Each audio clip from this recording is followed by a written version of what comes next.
¿Para qué estábamos viendo eso? Y la formación jurídica. ¿Y para qué viene una formación política? La corona quería modificar los planes de estudio acordes a las nuevas leyes que iban surgiendo, más el derecho local, que las universidades que ya existían no estaban muy conformes y empezaron la creación de nuevas universidades para implementar esa ley. Bien, pero todo eso que está muy bien detallado, tiene que ver con que la corona quiere hacer un cambio de mentalidad política, quiere tener otros operadores de derecho. Operadores de derecho que sean funcionales a la primacía de la legislación. Estamos viendo un tránsito de un derecho fundado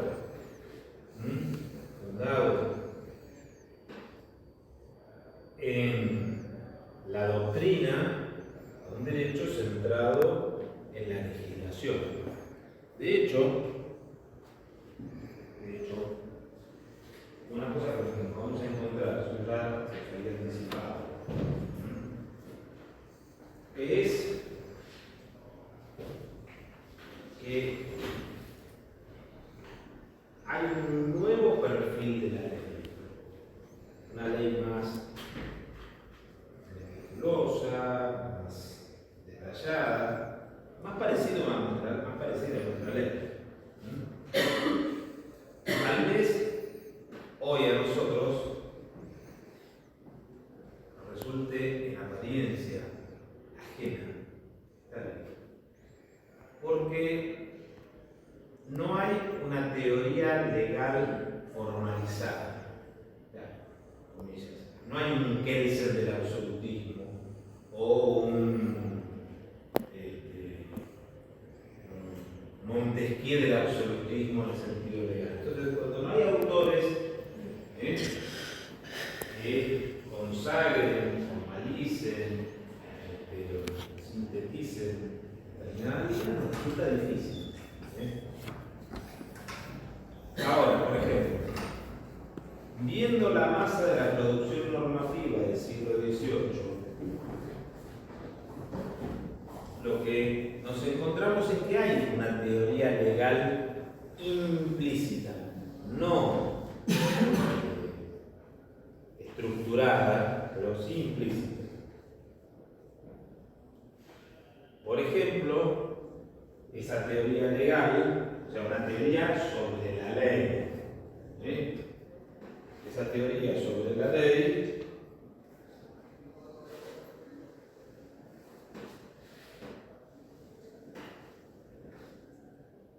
va a plantear algo que para nosotros parece obvio y además lo hemos formulado de una manera distinta, porque le atribuye al rey el monopolio de la producción normativa. En buena medida, acá me adelanto, en buena medida, el planteo del constitucionalismo es mucho más parecido al del absolutismo de lo que el mismo constitucionalismo quiere reconocer. O sea, porque estamos diciendo, el rey es el creador del derecho y tiene el monopolio de la producción normativa. Bueno, lo que va a hacer el constitucionalismo es hablar de que la soberanía pasó al pueblo. Ahora, el Estado constitucional en sí mismo es tan autoritario, o ejerce tanta autoridad, si no tenemos la palabra autoritarismo, que el absolutismo. Lo que va a tener de diferente es que el soberano cambió, pero no lo que el soberano hace. ¿Entienden esto? Entonces, hay todo un proceso de simplificación,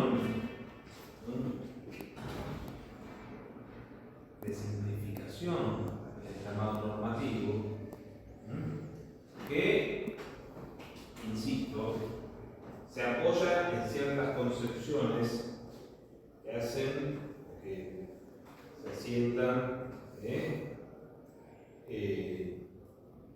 el predominio de la ley.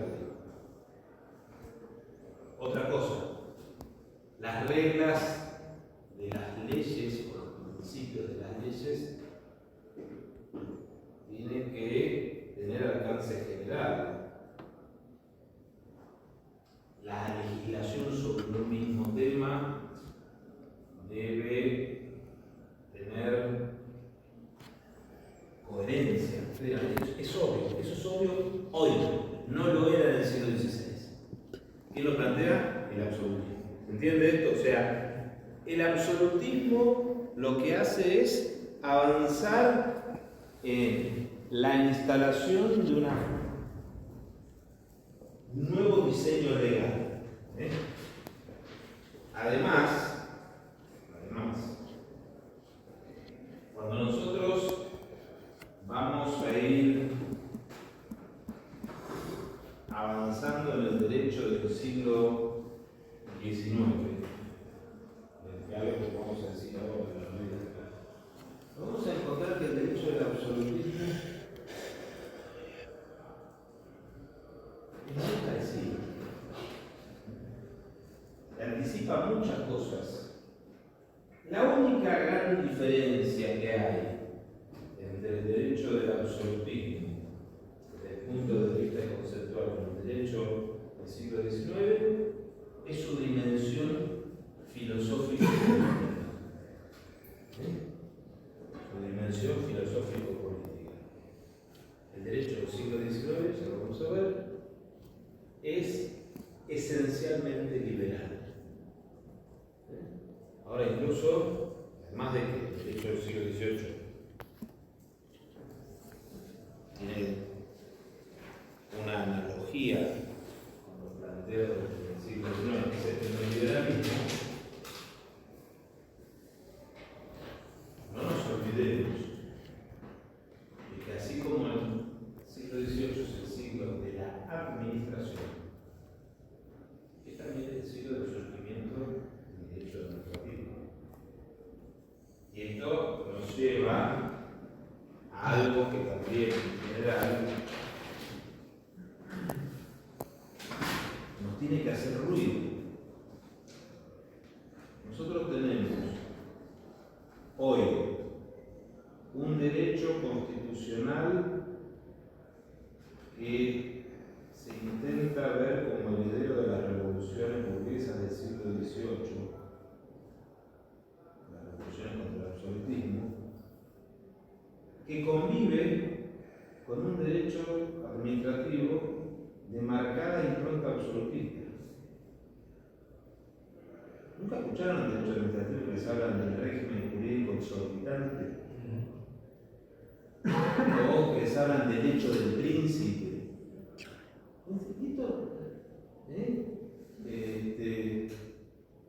Hasta son palabras absolutamente, o expresiones absolutamente malsonantes, que sin embargo se repiten, se consagran. No, bueno, en realidad. Y fíjense también con otra cosa todavía más absurda.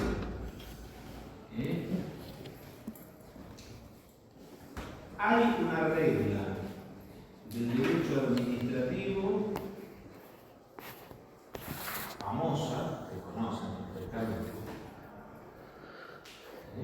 que no conforme con que sea una regla de la administración en su origen monárquica absolutista, el Estado en un proceso de descomposición, no el Estado argentino de Javier Milei, el Estado argentino de los últimos 50 años o 60 años en un proceso de descomposición, como está en descomposición en el resto del mundo, le ha transferido a los particulares, algunos particulares. Entonces, los particulares tienen unas atribuciones, fíjense esto, el tema famoso, que llega una factura de un servicio público con una imputación de consumo que vos desconocés. Solve et repete. Pagá y después vemos. ¿Cómo se concilia esto con la presunción de inocencia? La presunción de culpabilidad.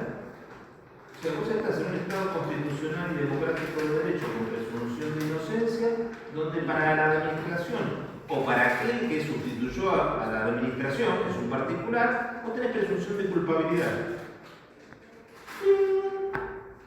Digamos que los actos literarios son urbanos. Sí, claro. Entonces, ¿de dónde viene esto? No viene de la matriz del pensamiento constitucional, viene de la matriz del pensamiento absolutista. Entonces, hacemos estas alquimias fabulosas, que es la de combinar dos cosas incompatibles que coexisten.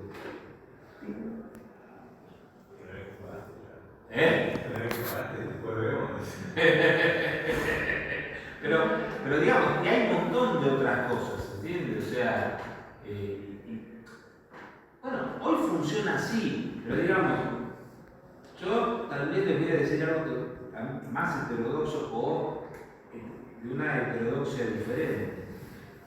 No sé si realmente está mal o, aún estando mal, no sé si realmente esto no funciona. Ahora, lo que tenemos que revisar son las narrativas. Eso sí, es algo incompatible. Es estructuralmente incompatible plantear toda una zaraza de derecho, no sé qué, cuando vos tenés que la realidad no es así. Bueno, entonces, además también como planteaba un profesor francés muy inteligente, desgraciadamente fallecido relativamente joven, se podría haber vivido 20 o 30 años más, como soy. Uno se encuentra que la monarquía absoluta prepara el camino de la modernidad mediante el proceso de implementación de una homogeneización social. O sea, el absolutismo aplasta todo lo que puede, no hasta el fondo, que es de su pretensión, las corporaciones, los grupos profesionales, sociales, nobles. Fíjense, no por nada, y ahí en esta lectura, una de las cosas primeras que hace la Revolución Francesa es dictar la ley de Chapelier. Chapelier, fulano de la Asamblea, que disuelve las corporaciones. Las corporaciones ya estaban muy horadadas por el absolutismo, que no quiere ningún tipo de oposición colectiva a la ley. Ahora también habíamos hablado la vez pasada de estas alianzas circunstanciales entre pensadores progresistas y la corona. Bueno, en este escenario lo que nos vamos a encontrar es que hay un incremento de la legislación. Más leyes, más imperativas, más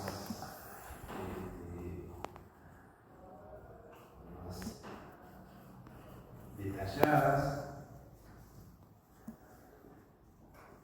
Recuerden que en el mundo colonial en el que nosotros estamos, en América, en donde podemos ver otra cosa que nosotros no habíamos dicho, una aclaración necesaria o importante, no sé si necesaria, pero no es importante, es en esta monarquía en particular, la monarquía indiana. Y también les voy a contar otra cosa, porque además este año se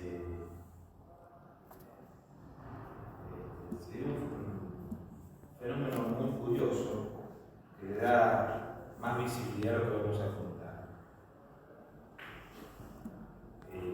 Pero esa monarquía indiana es una monarquía que se empieza a pensar en una relación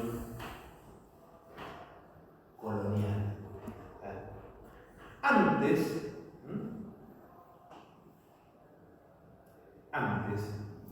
siglo XVI, XVII, y más en los territorios católicos, en los territorios de la Reforma luterana,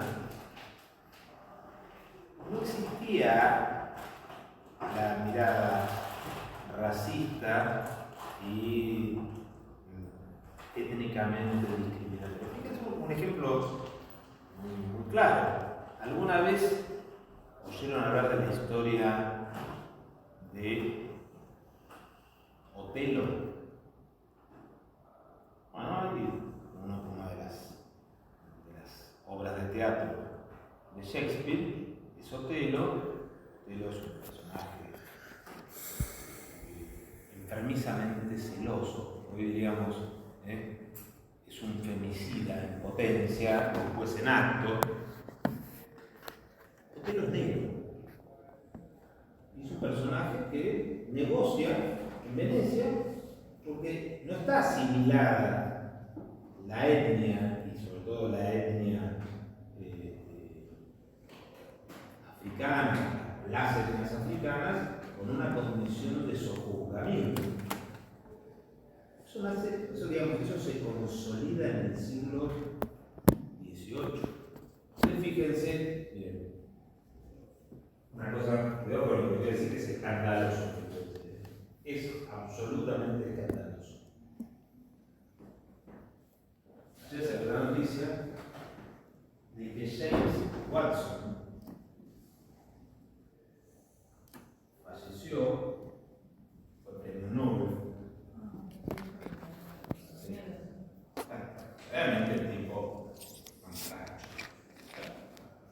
decía que los negros eran genéticamente inferiores a los blancos. Ahora, lo escandaloso no es decir, es escandaloso que el tipo haya pensado eso. Ahora, una cosa, el tipo ganó el premio Nobel y nos cambió la vida a todos. Por más que tenga estos prejuicios repugnantes, sacarle el premio Nobel no ser racista. O sea, hoy creo que debe ser menos del 10% de la población mundial la que no tiene impacto del descubrimiento de la cadena de ADN. O sea, si hay un tipo que le cambió la vida al mundo entero, es este tipo. Pero fíjense cómo todos estos reconocimientos científicos o académicos son políticos. Porque en definitiva, tipo puede decir, bueno, este tipo, ahora, lo que descubrió, lo descubrió. ¿Entiende lo que quiero señalar? Por eso hay lo de escandaloso, ¿se entiende lo que quiero decir? Pero lo cierto, además, tipo, siendo tan inteligente, decía esa pelotudez semejante, que los negros son inferiores a los blancos. O sea, pero fíjense cómo está en la matriz del pensamiento europeo esta idea de la discriminación, de la segregación, de la supuesta superioridad. Esto se extiende en el siglo XVIII y llega a la corona española, y es ahí que empiezan a ver a América como un distrito de segunda, como un distrito periférico, como la clase B, bueno, es que en realidad no es ninguna sorpresa, vos empezás a ver, que el modelo de referencia que los españoles de hoy tienen es la monarquía del siglo XVIII, no la del siglo XVI. O sea, los españoles que se ven más como europeos que como hispanoamericanos. En general, antes, más allá de que había un régimen continental, en los años 60 había gente en España que decía que se iba a ir de vacaciones a Europa. O sea, ellos no eran de Europa, se iban a Europa. Hoy, en cambio, a nosotros nos miran por arriba del hombro, como que hacemos la costa mayor del universo, y de hecho juegan la base de la identidad y del parentesco para tratar de hacer negocios y ganar. Hay toda una cuestión de, vamos a decirlo así, de nosotros los europeos somos mejor que esa gente que usa. Fíjense una cosa también que les decía, que hay un fenómeno que este año yo siempre me interesé por esto. De hecho, si alguno de ustedes llegó a entrar y vio los materiales que escribí, que están dispuestos para página de Academia, van a ver que hay un artículo sobre Guinea Ecuatorial. ¿Alguien estuvo atento este año qué pasó con Guinea Ecuatorial? No son ellos los que tienen esta isla que querían, como que acá decían que querían anexar, que eso, no sé qué onda, pero... Hay en África, digamos, África excepto circunstancialmente Abisinia, Etiopía, hasta hace unos años, todos los países de África cayeron en poder europeo. O sea, Etiopía cayó en manos italianas en 1936, pero no se considera como parte de un proceso de colonización, sino como una ocupación del país. Italia fascista de la Segunda Guerra Mundial, y esa ocupación duró 5 años. Pero excepto Abisinia, todos los países europeos, o todos los países africanos, cayeron en manos de países europeos. Hubo una parte muy importante de África, la mayor parte de África en extensión, estuvo en manos francesas, muchos otros países estuvieron en manos inglesas, hubo algunas colonias en manos de Bélgica, de Portugal,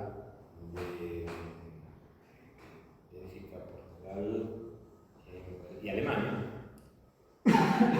Y si bien los españoles ocuparon algunos territorios de Marruecos o del sur de Marruecos, por ejemplo, Sahara español, hay un único territorio del África subsahariana, o sea que está al sur del Sahara, que utilizan el castellano.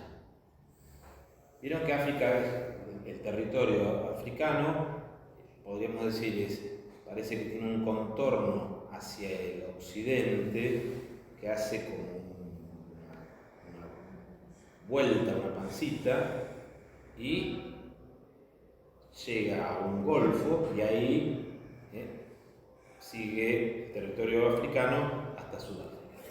En esa confluencia está Guinea Ecuatorial. En Guinea Ecuatorial se habla castellano. Se habla castellano, es un país de mayoría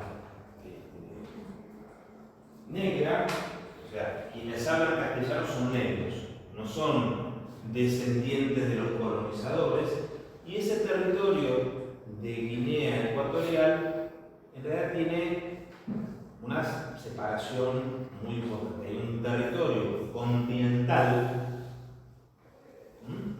y hay un territorio insular. La isla de Annobón es una, de hecho se llama así porque esas islas originariamente eran portuguesas. Annobón, año bueno, esto es lo que quería decir. Y este año hubo algunas cosas que sorprendieron a la gente, porque los de esta isla vinieron a plantear que querían ser un protectorado argentino. Les cuento, Guinea Ecuatorial es un país muy chiquito y muy, no sé si la densidad de población no es baja, pero tiene 1 millón de habitantes. Ahora, es uno de los países que tiene mayor potencial de riqueza. O sea, medido estadísticamente, es uno de los países con más ingresos per cápita. Se toman el ingreso del país, con la cantidad de población, y les da un ingreso mundial. Lo que sucede es que eso es un ejercicio matemático. La guita se la queda el presidente y 3 o 4 amigos. O sea, entonces es un país rico en sí mismo, pero con una distribución muy inequitativa.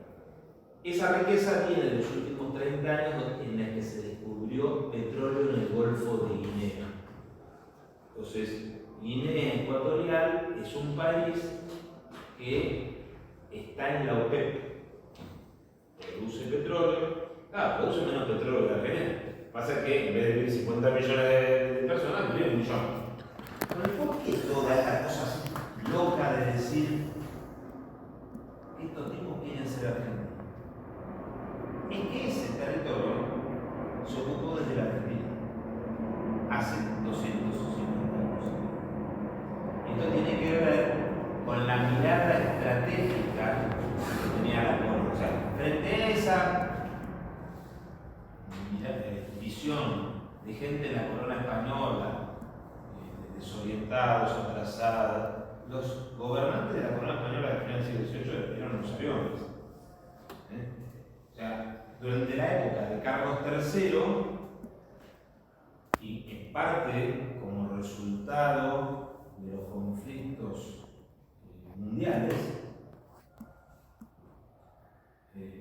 después de la Guerra de los 7 Años, que va de 1757 a 1763, que por las dudas, también fíjense, el mundo, yo muchas veces se los he dicho, el mundo está globalizado desde hace mucho tiempo. Esa Guerra de los 7 Años trajo consecuencias. Por ejemplo, en el norte de América terminó con los territorios coloniales franceses. Quebec, corona francesa, pasó a estar dominada por los colonos angloparlantes. Si alguna vez ustedes vieron la película El Patriota, Mel Gibson, vieron que muchas veces el personaje que representa Mel Gibson habla de una actuación del personaje en una guerra, la guerra de los 7 años. La guerra en que los colonos norteamericanos apoyan a la corona inglesa para dominar los territorios franceses. Mientras eso pasa en el norte, también pasan cosas en el sur. Después de esa guerra, la guerra de los 7 años, la corona española va a intentar recuperarse. Y ahí viene que en el mismo año que se están independizando los norteamericanos, en buena medida gracias al apoyo francés y español. La batalla de Yorktown no solamente había colonos, había oficiales españoles y franceses. En el sur viene la mayor expedición que la corona española mandó nunca tuvo, más de 10.000 soldados que vienen a recuperar espacio que los portugueses habían ido ocupando de Sudamérica. Para nombres que a ustedes les evocan muchas cosas, esa expedición desembarca en Sudamérica, en la isla de Santa Catalina. ¿Dónde está Florianópolis? Florianópolis, se llamaba Florianópolis en ese momento. Después llegan a la colonia del Sacramento, toman la colonia del Sacramento y, como resultado de esa ocupación, se llama la paz. Como resultado de esa paz, hay cosas que una mirada, muchas veces ustedes seguramente no, capaz que en la escuela, no, porque tomaron la colonia del Sacramento y arreglaron y entregaron un montón de tierras. Claro, hoy el estado de Río Grande do Sul en Brasil tiene 10 millones de habitantes, un país infernal, pero en ese momento era la nada misma, era tierra helada, vacía. Y como resultado de esa paz, la corona española le devuelve la isla de Santa Catalina a los portugueses. Pero a cambio quiere algo, nada. ¿Qué es lo que quiere? Un centro de provisión de esclavos. La idea de la corona es: vamos a producir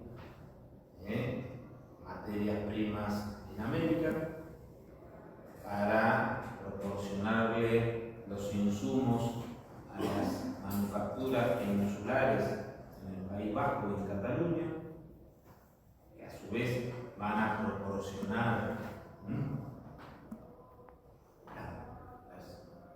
la producción textil, fabrica, América quiere, pero claro, para eso necesitamos que en América la gente labure, los indios no laburan. Traigamos mano de obra extranjera. Hay todo un intento de ocupar el África ecuatorial que en ese momento fracasa, pero la expedición sale del puerto de Buenos Aires, 1777. Fíjense que cosas novelescas, ¿no? Y que, encima, es toda una aventura. Si alguno quiere leer un poquito sobre eso, tengo un artículo sobre ese tema, no es para la materia, simplemente para su curiosidad, porque resulta que fue la expedición, les agarraron un montón de fiebres tropicales, hubo un motín, quedó un solo oficial vivo, los cabos y sargentos capturan al oficial. Bueno, es una cosa que si lo leen en una, o lo ven en una película de Netflix, dicen, esto es para eso. En la realidad era mucho más dramático. Los españoles después van a volver recién para 1830. Pero fíjense, estamos en una época en que hay un mundo que está globalizado, o sea, la expresión de la globalización que hay en ese mundo. De hecho, también es muy interesante, fíjense esto que yo les decía. Tenemos una idea, ¿se acuerdan cuando Colón va a América? Cuando Colón va a América, ¿qué había pasado con el derecho? ¿Qué dijimos? Llegó el derecho. ¿Qué derecho llegó Colón? El ius comune y derecho europeo. Cuando se van a ocupar África, dicen las leyes de Indias. Son las leyes de... O sea, la idea de que no lleven las leyes de Castillo, sino las Indias. Y de hecho, en las órdenes que tiene el jefe, le dice: compre un ejemplar de las leyes de India y llévese. O sea, la idea de que el derecho indiano es un derecho colonial, no un derecho igual. Entonces, nosotros lo que tenemos es que hay dos ordenamientos normativos: el propiamente indiano y el castellano, que actúa con carácter supleto. Ahora, este derecho castellano y el propiamente indiano, ¿qué características podrán haber tenido en este siglo XIX? ¿Qué le habrá pasado? El derecho castellano estaba representado por qué instrumentos. Si uno quería ver derecho castellano, ¿dónde estaba el derecho legal con la legislación castellana?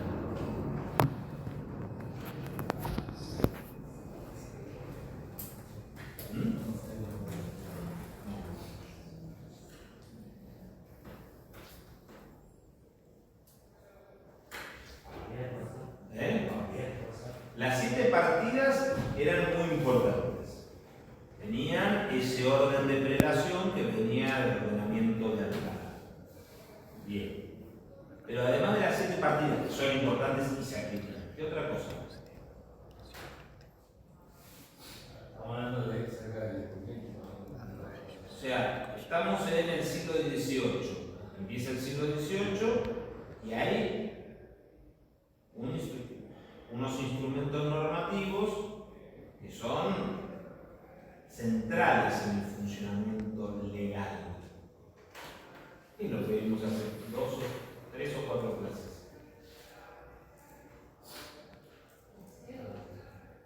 Lo de la cédula sirvió para hacer qué cosa. Mira, creía que había dicho. No.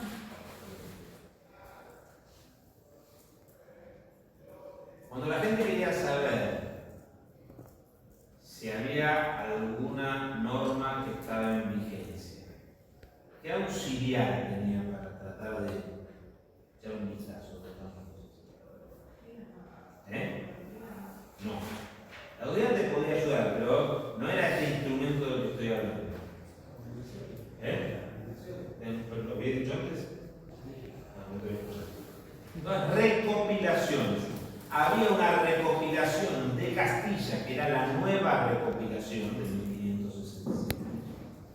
Indias estaba la recopilación de leyes de Indias. Entonces empieza el siglo XVIII y lo que tenemos es, al margen de que todavía la ley coexiste con la doctrina y se tolera, y esto va a ir entonándose, la legislación está en las recopilaciones. Pero si yo tengo cada vez más leyes y las leyes son distintas, estas recopilaciones van a empezar a dar muestras de agotamiento, de funcionalidad. Y ahí viene todo un planteo. ¿Qué hacer con estas recopilaciones? ¿Qué se les ocurre? Pudieron plantear. Bueno, esta es una idea. Hacer una nueva recopilación. Nosotros vamos a establecer, de hecho justo me olvidé el fibrón para decir, pero hubo 4 opciones distintas. En el orden de la mayor audacia, vamos a ver que hacer una nueva recopilación estaría tercera, o sea, no es tan tradicional. ¿Está? 4, grado 3, vamos a decir. ¿Qué pudo ser menos audaz que hacer una recopilación? Bueno, pero esa respuesta, que es una respuesta fundada en la lógica y no en la información, no se aplicó. Porque ¿qué es lo que venimos diciendo desde hace 12 semanas que empezamos el curso? No hay jurisprudencia en el mundo de la tradición hispano-indiana. No hay una explicación, yo ya se lo dije varias veces, no tengo una explicación satisfactoria, es decir, no hay jurisprudencia por tal o cual motivo. Lo cierto es que no hay. Entonces, esa respuesta, que es una respuesta fundada en un criterio lógico, sin embargo, no se da en función de este motivo, ¿está claro? Podría haber sido en otro lugar, claro. No jurisprudencia. Entonces,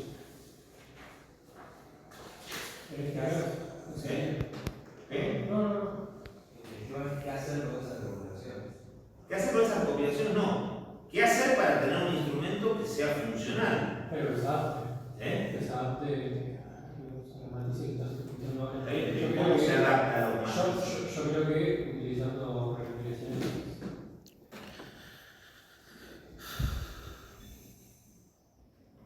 Diego Armando, una aplicación. Sí, no, utilizando recopilaciones de podría ser utilizar soluciones normativas. Bueno, la propuesta que haces tiene no solamente tiene su lógica, sino que, ¿se acuerdan cuando nosotros hicimos la distinción de lo que pasaba en el mundo hispano-americano y el luso-americano? O sea, entre España y Portugal. Portugal, que es un país mucho más débil en cuanto a capacidades, sí, eso lo habíamos dicho, pero por ejemplo, dictan en 1769 la ley de la buena razón, donde establecen que cuando haya situaciones no regladas por el derecho positivo portugués, podrá acudirse a la buena razón de la legislación de las Naciones Unidas de Europa, al derecho comparado, tomado, y está la respuesta tuya.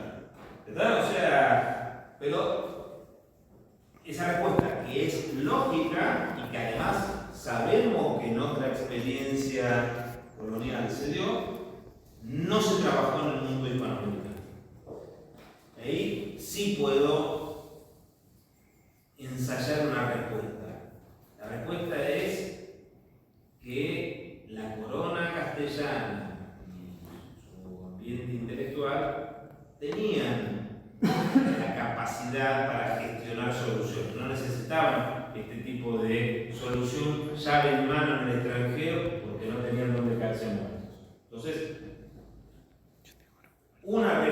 objeción o una propuesta interesante, pero no fue esta.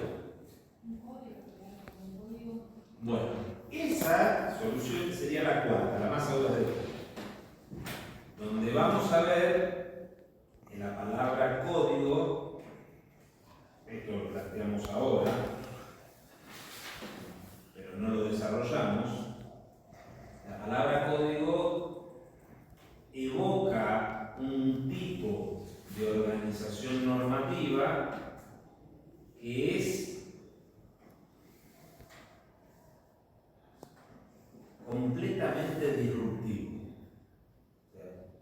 Por eso vamos a empezar a hablar de la codificación la próxima clase.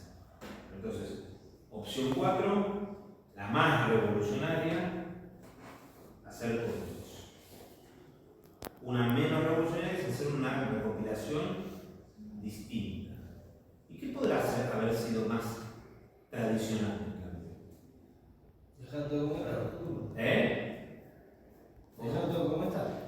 No, pero el dejar todo como está era, suponete, vos tenés que entre 1700 y 1790 los reyes dictaron un montón de leyes. Entonces, frente a este montón de leyes, no te sirve algo recopilado hace 200 años. Bueno, pero eso es lo que va a darse en la opción 3, hacer una nueva recopilación. Bueno, la costumbre está muy vapuleada, pero yo tengo una recopilación. Esa recopilación empieza a ser algo. ¿Cómo le puedo dar un poco de sobrevida a esa recopilación? Pero seleccionando qué, miren.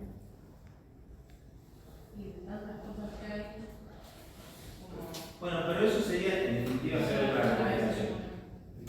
Darle un poco más de importancia a la doctrina, porque estudiarlo la ¿No? Y entonces eso en función con lo que ya sabemos de la manera de hacer derecho. Bueno, y estamos acercándonos. ¿Cómo podría funcionar eso? En la manera que tienen los operadores del derecho, del ius comune, de ser las cosas. pedirle a un jurista que haga una interpretación sobre. Entonces, la primera opción que se les ocurre es hacer una edición glosada de la recopilación. Bueno, mediante la glosa y el comentario empiezan, che, esta recopilación, esto pasa tanto para la recopilación de leyes de Indias como para el derecho castellano. O sea, este fenómeno de ante el incremento de la normativa legal, la recopilación que tenemos no nos sirve. La primera actitud fue hacer una edición con glosas, con comentarios. Esto iba de la mano con el estilo intelectual del derecho común. Pero obviamente no. Pero este punto de vista va a ser abandonado. ¿Por qué? Porque acuérdense, el rey quiere Claro, pero esto por eso es, esta posición, lo de la crítica a las leyes, se consagra en 1775. En todo un proceso de ida, vuelta, Esta idea de sacar una edición glosada de la primera mitad del siglo XVIII, no de la segunda. Lo que llamo posición 1 y 2, vimos la posición 1, son posiciones conservadoras que se evalúan, se discuten en la primera mitad. La posición 3 y 4, nueva recopilación o codificación, es lo que se discute en la segunda mitad. Pero acá la corona tenía la intención de hacer un nuevo derecho. A ver, Digo, veníamos hablando de que querían llegar a la discusión de ese derecho Bueno, pero esto nosotros lo hicimos, está muy bien, el argumento de posición. Pero lo que sucede es, yo les ofrecí una interpretación esquemática que a lo largo del siglo XVIII tiene muchas idas y vueltas. O sea, yo te digo, el siglo XVIII es así, pero no es que es el siglo de tocar la campana y ya lo tiene todo clarito. Lo que empieza a ver es la participación de los elementos del derecho natural, paulatino, la creación de derechos, además. Claro, vos te encontrabas en 1800 y que había capaz que más del 50% de lo que estaba en la Constitución ya no se usaba. Y que había otro montón de normas externas a la recopilación que sí se usaban. Ahí es que para 1720 tal vez esta proporción era de 20%. Entonces, tu posición es lógica y razonable, pero te tengo que hacer la aclaración de que mi explicación fue excesivamente esquemática como para dar cuenta de esto. ¿Sí? Entonces, la primera solución es una solución que está muy de acuerdo con lo que hubiese podido pensar un jurista del siglo XVI.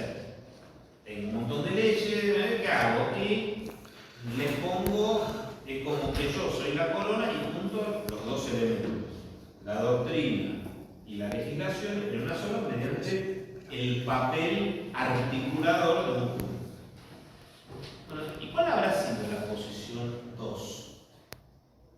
Un poco más conservador, un poco más audaz que, o progresista que esta de la glosa, pero menos audaz, más conservadora que la de hacer una recopilación. Hacer un anteproyecto. No, bueno, eso sería, igual se va a discutir esto. Siempre necesito proyecto, para cualquier cosa necesito un proyecto.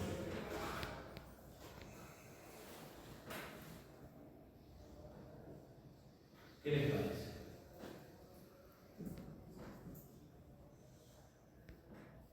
Pensemos en el horizonte de las fuentes formales del derecho. ¿Por qué decíamos que esto de la glosa es algo tradicional y admisible para un jurista del siglo XVI? Porque ¿qué pasa en materia de fuentes del derecho? Pero entonces hay un horizonte de convivencia entre la legislación y la doctrina y seguimos con esta idea de que la legislación es insuficiente, que por lo tanto la legislación en su insuficiencia se termina de integrar con cosas que no son legislación. O sea, una legislación que carece de plenitud.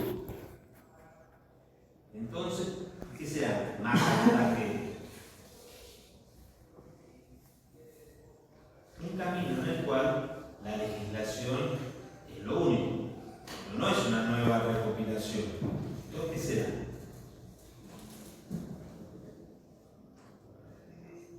Bueno, no van a salir tan empantanados acá. Lo que se les ocurre a los funcionarios de la corona es hacer suplementos a la recopilación. Puede hacer una edición de la recopilación y junto con esta edición, siguiendo el mismo orden de la legislación, de la recopilación, meter como suplemento las leyes posteriores a la recopilación. Acá tenemos la recopilación de 1567 sobre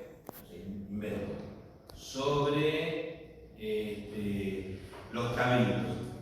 Pero en 1650 se editó una ley, bueno, en el libro 3, en el mismo lugar se hace el suplemento y donde hay leyes nuevas se pone el suplemento. ¿Entiendes? No, qué público la pensaron todo, porque... Bueno, pero incluso, miren, ¿se acuerdan que la vez pasada yo les había dicho que la monarquía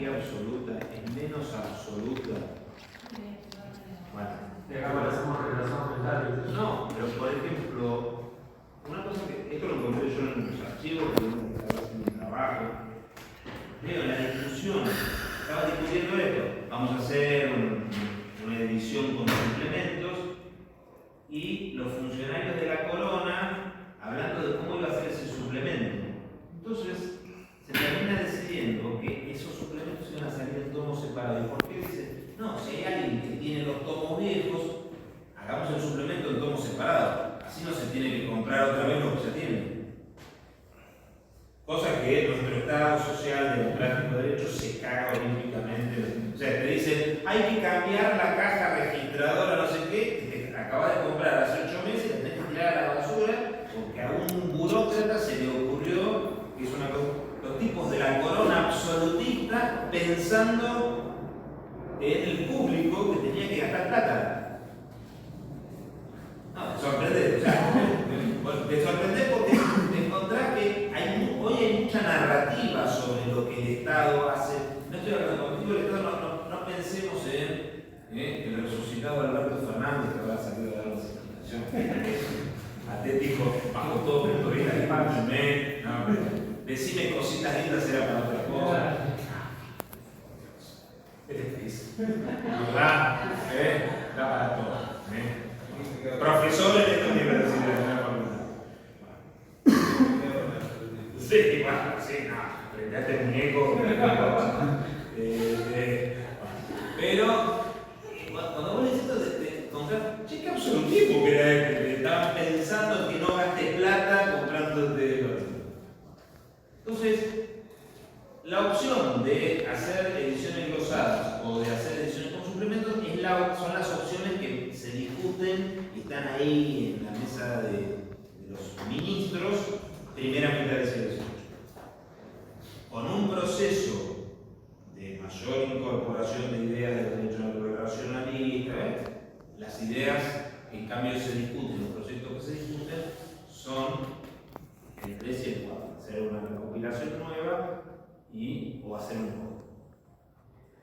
En realidad, fíjense lo siguiente: si bien no es el primer código a nivel mundial, el código de Napoleón, hubo otros códigos, los códigos empezaron siendo absolutistas. El primer código es el Código General Prusiano, en el sistema artículo.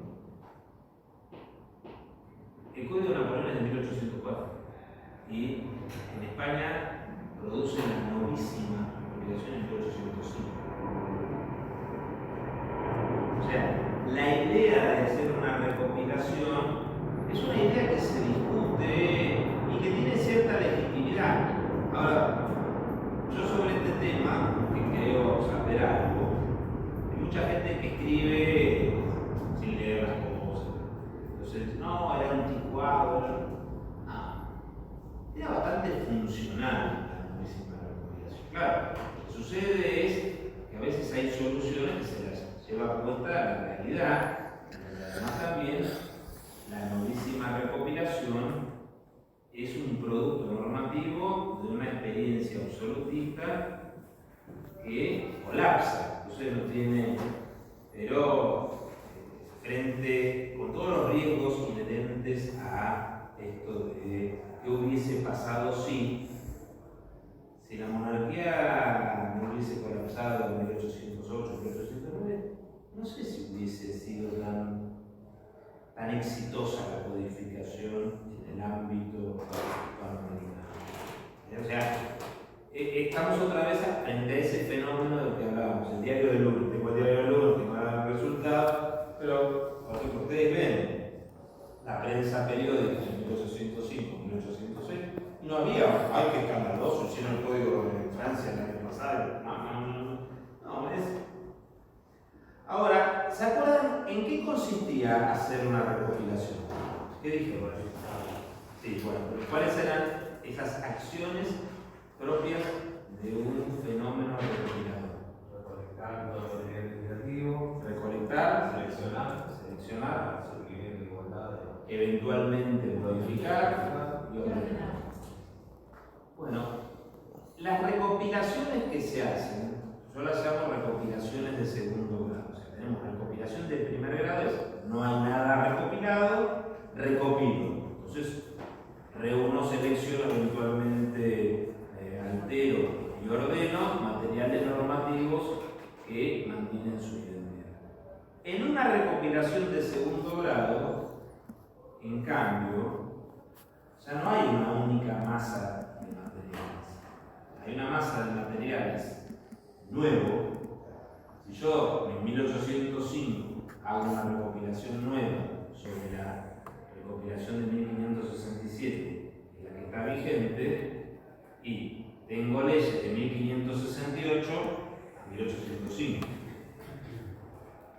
Este conjunto normativo se somete al proceso de reunir, seleccionar, eventualmente alterar y ordenar materiales normativos preexistentes. Pero respecto de la recopilación preexistente, en cambio, no voy a necesitar reunión. Ya está reunido. Pero no va a haber reunión, pero sí puede haber selección. Y de hecho, una de las cosas que pasan es que muchas leyes, por ejemplo, de la recopilación de 1567, se trasladan a la recopilación de 1805. Y otras se suprimen.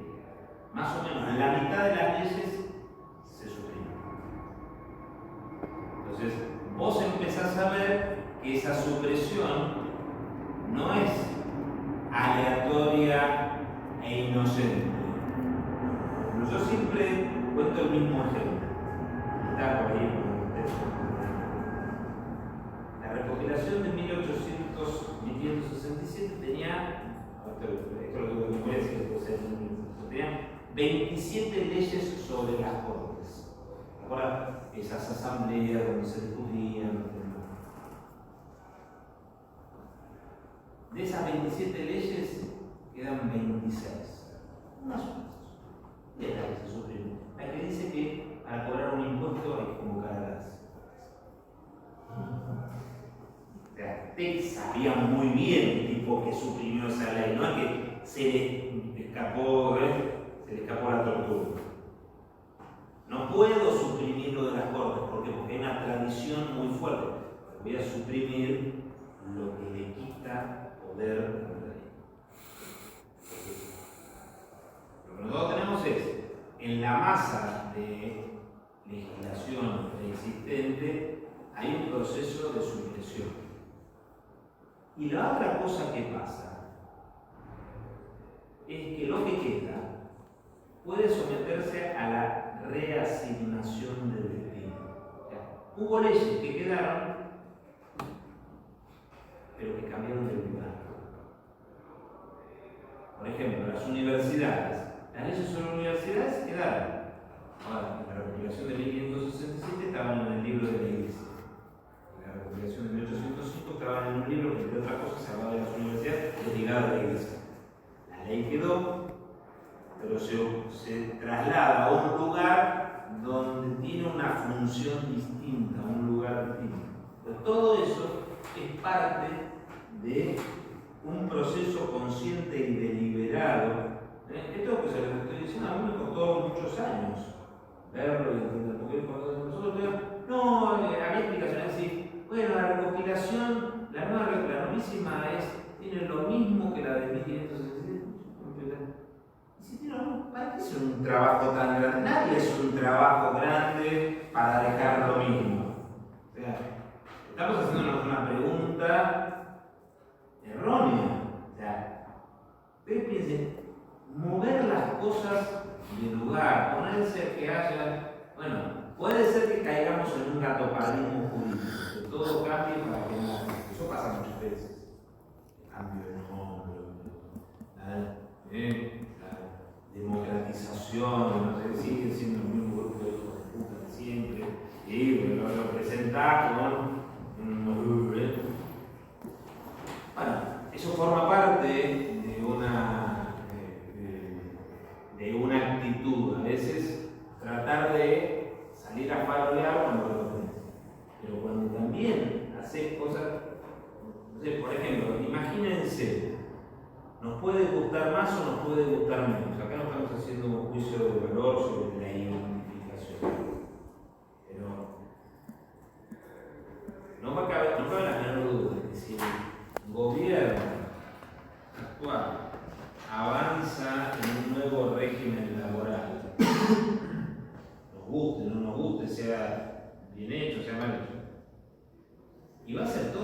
este despliegue que implica un desgaste político, porque quiere cambiar algo en profundidad. No hago todo este despliegue, voy a tratar de negociar, apretar, arrodillarme con los gobernadores, ¿sabes? Para nada. No es así. Hay algo que tiene un sentido. Después, si coincidimos o no coincidimos, es otra cosa. ¿Entiendes lo que quiero decir? Bueno, a veces hay discursos, estos discursos que también, en buena medida, no sé qué fenómeno hay, pero a veces hay mucho de la paradoja de intentar zafar sobreactuando. Espero que no haya ningún profesor pero cada vez que vos ves que hay un tipo que es parte del tribunal de ética, siempre es el más turbo, el más aterrante, el peor tipo. Hubo acá un chanta que quebró un banco. El tipo después daba clases de ética financiera en México. O sea, es medio como esta cosa así, casi perversa de lo que es más. Por eso también habrán visto cuántas veces hay ministros de la fe que el tipo no la conoce, después resulta que son los tipos de triple vida. ¿Se acuerdan del pastor Jiménez que un día apareció? El pastor Jiménez dice la fiesta que hace el departamento. Bueno, pero esto es así, es una cosa medio, no sé, rara, de esta cosa pero bueno, entonces en general, todo ese esfuerzo tiene que ver con algo que realmente se entiende que es central. Bueno, no es todo un despliegue para la nada. Bueno, después uno podrá coincidir o no, podrá decir hay un problema de concepción antropológica central con el que no coincido o con el que sí coincido, qué sé yo. Y además también una cosa son los proyectos y otra cosa son los instrumentos que pretenden vehiculizar esos proyectos, que a veces no son coherentes o no son funcionales. Pero en buena medida todo ese despliegue se hace. Si vos tenías la recopilación de 1565 y la transformaste en la recopilación de 1805, no podés pensar que todo eso se hizo para hacer lo mismo. Si no, se echó lo mismo, que ya está. Bueno.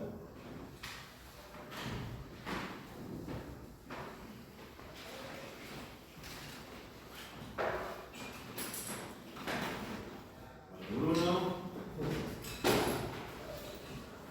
Juan Pablo.